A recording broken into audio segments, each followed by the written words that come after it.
એમ કરતા કરતા કરતા દીકરાનો ઓરડો અને એની માલિકોર માજીએ પ્રવેશ કર્યો. વહુ કેવી હોય, સાસુ કેવી હોય. આમ કરીને સફાઈ કરતા કરતા માજીના હાથ ધ્રુજે.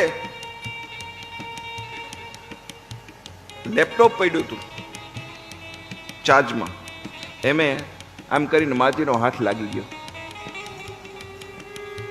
હવે લેપટોપ પડી ગયું, એની સ્ક્રીન તૂટી ગઈ અને વૃદ્ધ માંથી રાડ નીકળી ગઈ. વહુ રસોડામાંથી રોટલી મૂકી કરતી કરતી અને ઓરડાની માલિકો આવી છે. વૃદ્ધ ડોસી કાપવા માંડી ગઈ છે, ધ્રુજવા માંડી ગઈ છે. જે ઘરની માલિકો સંતાનોથી એના મા બાપ ધ્રુજતા હોય, જે ઘરની માલિકોથી સંતાનોથી એના મા બાપ ડરતા હોય, એ સંતાનોને નરકની માલિકો પણ અધિકાર નથી. એટલું યાદ રાખજો. નરકની માલિકો પણ જગ્યા ન મળે જેનાથી મા બાપ ડરતા હોય. અને જે સંતાન બાપ ગમે એવો હોય અને છતાં એ સંતાન જો એના બાપની ઉપર હાથ ઉપાડતો હોય તો એવા સંતાનને દુનિયાનો કોઈ ભગવાન માફ નહીં કરે. એટલું યાદ રાખજો. બાપ ગમે એવો હોય, બાપ તો આખિર બાપ છે. એના ઉપર હાથ ન ઉપાડાય, એને સમજાવવાનો એક પ્રયત્ન કરાય. બાપ ઘણા સંતાનો પોતાના મા બાપને મારે છે.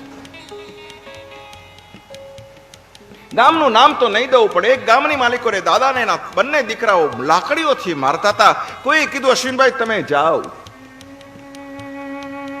હું ગયો, દીકરાઓને સમજાવ, બાપાને મળ્યો. બાપા હાથ જોડે, ભાઈ તમે મહેરબાની કરી અને મારા દીકરાઓને કઈ ન કહ્યો. ભાઈ મારા દીકરાને ન બોલતો, મારા દીકરાને વાત ન કરશો. હું ગયો, એના દીકરાઓને પાસે જઈને મેં વાત કરી. મેં કીધું અમે આવું સાંભળ્યું છે કે તમે તમારા પિતાને લાકડીએ મારો છો. મને કે તમને હું પેટમાં બળે, તમારે જોતા હોય તો તમે લઈ જાઓ. અને હકીકત ઘટના એમ કહે છે કે મેં એને હાથ જોડીને એટલી પ્રાર્થના કરી કે આ બ્રાહ્મણના દીકરાને કોઈ ₹1,00,000 આપ્યો હશે, આ બ્રાહ્મણના દીકરાએ ને કોઈ સોનાની ચેન આપી હશે. બાળ દોસ્ત, તું તો કર્ણ કરતા દાતાર છો. કર્ણે તો સોનાનું દાન કર્યું હતું, પણ તે તો તારા બાપનું દાન કરી દીધું. હું તને 2 હાથ જોડીને વંદન કરું છું. લાવ તારા બાપને હું લઈ જાઉં છું. એ પિતા એક જીવન સંધ્યાની માલિકોએ પિતાને વ્યવસ્થા કરી આપી. સરસ દાદાએ પોતાની જિંદગી પૂરી કરી અને જ્યાં સુધી જીવો નહીં દાદો બાપ 2 હાથ ઊંચા કરી કરીને આશીર્વાદ આપતો હતો કે કસાઈ ખાનેથી મને છોડાવ્યો છે બાપુ, તમે કસાઈ ખાનેથી છોડાવ્યો છે. શા માટે સંતાનો પોતાના પિતાઓ પર હાથ ઉપાડે? શા માટે લોકો પોતાની માઓ પર હાથ ઉપાડે? ડોસી ધ્રુજે છે. વહુ આવી કહે છે, બા શું થયું? કે લેપટોપની સ્ક્રીન તૂટી ગઈ. ભાઈ મને ખીજાશે.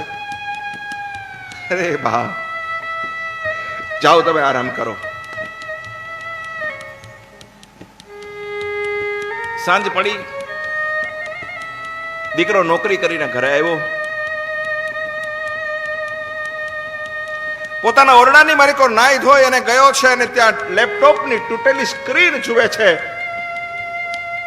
અને ભયંકર ત્રાડ પાડે છે. લેપટોપની સ્ક્રીન કોનાથી તૂટી ગઈ? પુરુષો, અહીંયા હું 2 વાત કહેવાનો છું, એનો ખાસ તમે ધ્યાન રાખજો. ભયંકર ચીસ પાડીને એની પત્નીને બોલાવે છે. બોલે અહીંયા આવો. આ લેપટોપની સ્ક્રીન કોનાથી તૂટી? મૌન. પતિ કહે છે, હું તને પૂછું છું લેપટોપની સ્ક્રીન કોનાથી તૂટી? મૌન. અને ત્રીજી વાર ભયંકર ચીસ પાડી અને પતિ પૂછે છે કે તને પૂછું છું, સંભળાતું નથી? લેપટોપની સ્ક્રીન કોનાથી તૂટી? અને પત્નીના તૂટક તૂટક શબ્દો ધ્રુજતા હોઠમાંથી નીકળ્યા. હું તમારો ઓરડો સાફ કરતી હતી અને મારો હાથ તમારા લેપટોપને લાગી ગયો. તમારું લેપટોપ પડી ગયું. લેપટોપની સ્ક્રીન તૂટી ગઈ. એ તૂટી ગઈ શબ્દની સાથે એ પુરુષ એ પત્નીની ઉપર તૂટી પડ્યો છે. ખૂબ મારે છે. પુરુષોને પ્રાર્થના કરું છું, ઘરની માલિકો ગમે એવું નુકસાન થઈ જાય તમારું, 2 વ્યક્તિ ઉપર કોઈ હાથ ન ઉપાડશો. એક તમારી ધર્મ પત્ની અને એક તમારી યુવાન લક્ષ્મી રૂપી દીકરી. આ 2 ઉપર કોઈ દી મહેરબાની કરીને હાથ ન ઉપાડશો. એટલી મારી તમને હાથ જોડીને પ્રાર્થના છે.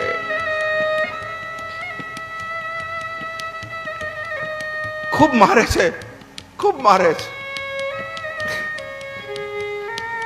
વહુની ચીસો સંભળાય છે. ડોશી અંદર બેઠી ઓરડામાં સાંભળે છે. મને મારો માં બીજી વાર આવી ભૂલ નહીં થાય, હું ધ્યાન રાખીશ. પુરુષને ખૂબ ગુસ્સો આવ્યો છે, ખૂબ મારી બીજા રૂમમાં વયો જાય છે. અને 80 વર્ષની ડોશી ધીમે ધીમે ધીમે ધીમે ધીમે ધીમે લાકડીના ટેકે ટેકે વહુની પાસે આવે છે. વહુના કપાળની માલિકો લોહીનો ટસિયો ફૂટી ગયો છે. 80 વર્ષની ડોશી વહુને ગળે લગાડે છે. બેટા બેટા એકવાર તો કેવું હતું કે હા મારાથી તૂટી ગયું. એકવાર કીધું તો તારે એટલો માર ન ખાવો પડત બેટા. અને 80 વર્ષની ડોશી પોતાના સાડલાના છેડે એમ કહેવાય છે કે એ વહુના કપાળમાં નીકળતા લોહીના ટસિયાને આમ કરી અને પૂછે છે. અને વહુ પોતાના હાડલાના છેડે 80 વર્ષની ડોશીની ઊંડી આંખમાંથી નીકળતા અહોડાને લુએ છે. બા ચિંતા ન કરો, બા ચિંતા ન કરો, થવાનું હતું એ થઈ ગયું. બા હવે એનો ગુસ્સો ઓછો થઈ ગયો છે. બા તમે ચિંતા ન કરો, બા બધું જ સારું થઈ જશે. બા બા તમે ચિંતા ન કરો. અરે પણ બેટા એકવાર કીધું હોત કે મારાથી તૂટી ગઈ છે તો બેટા તને મારત નહીં, તારે બેટા માર ન ખાવો પડત. હવે આ વહુનો અને સાસુનો સંવાદ કોણ સાંભળે છે? દીકરો સાંભળે છે, પતિ સાંભળે છે. ઓહો, લેપટોપની સ્ક્રીન મારી માના હાથે તૂટી ગઈ અને છતાંય મારી પત્ની એમ કીધું કે એના હાથે તૂટી ગઈ છે. પુરુષ પોતાના બંને હાથને દિવાલોની સાથે અથડાવે છે. હું પાપી છું, હાથે મેં મારી લક્ષ્મી જેવી પત્નીના ઉપર હાથ ઉપાડ્યો છે, મને ભગવાન પણ માફ નહીં કરે. લોહી લોહાણા થાય છે. પત્ની ઊભી થાય, માં ઊભી થાય અને દીકરાના હાથને પકડી લે છે.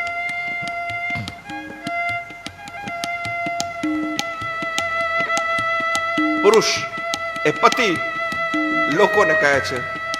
જે મેસેજ સમાજને આપ્યો છે એ મેસેજ હું તમને આપું છું. જેને પત્નીને મારી છે પતિ સમાજને એમ કહે છે કે માં હું તારી માફી માંગુ છું, મને તું માફ કરી દે છે કે મેં તને એવું જીવન દીધું કે તું મારાથી ડરે ઘરમાં. માં આજ સુધી કોઈ પોતાની પત્નીની માફી માંગી નથી, પણ હું મારી પત્નીની માફી માંગુ છું. હું તો દુનિયાના હર પતિઓને મારી આ કથાના માધ્યમથી કહું છું કે બાપ પત્ની ની પણ માફી માંગવી પડે ને ખરેખર આપણી ભૂલ હોય તો પત્નીને પણ સોરી કહેવામાં આપણો અહમ ગવાવો ન જોઈએ. સાહેબ એ એક લાગણીથી જીવતું માણસ છે, એટલું યાદ રાખજો.